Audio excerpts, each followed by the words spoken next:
Hi అండి, అందరు ఎలా ఉన్నారు? బాగున్నారా? ఇవాళ నేనైతే మీ ముందుకి ఒక క్విక్ అండ్ ఈజీ సాంబార్ రెసిపీతో అయితే వచ్చేసానండి. ఫస్ట్ స్టవ్ పైన ప్యాన్ పెట్టుకొని ఆయిల్ వేసుకున్నాను. ఆయిల్ అనేది బాగా హీట్ అయిన తర్వాత పోపు దినుసులన్నీ వేసుకోవాలి. మెంతులు వేసుకుంటే సాంబార్ టేస్ట్ బాగుంటుందండి కాస్త.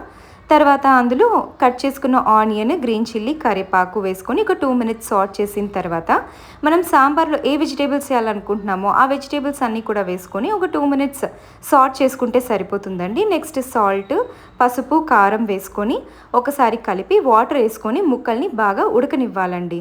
ముక్కలు అనేవి మనకి బాగా ఉడికిన తర్వాత చింతపండు రసం వేసుకోవాలి, లేకపోతే మనకి ముక్కలు బాగా ఉడకవన్నమాట. తర్వాత మళ్ళీ మూత పెట్టి ఒక 2 ఉడుకులు రానివ్వండి.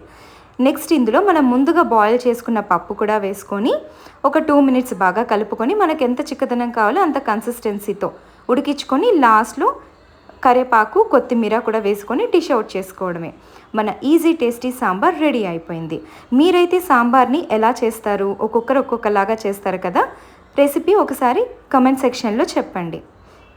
ఈ రెసిపీ మీకు నచ్చినట్లయితే మీరు కూడా ఒకసారి ట్రై చేయండి. అండ్ మా ఛానల్ని ఫస్ట్ టైం కనుక చూస్తుంటే లైక్ చేయండి, షేర్ చేయండి అండ్ సబ్స్క్రైబ్ చేయడం మాత్రం మర్చిపోకండి. ఇంకా మంచి వెరైటీ రెసిపీస్తో మీ ముందుకు వచ్చేస్తాం. Thanks for watching.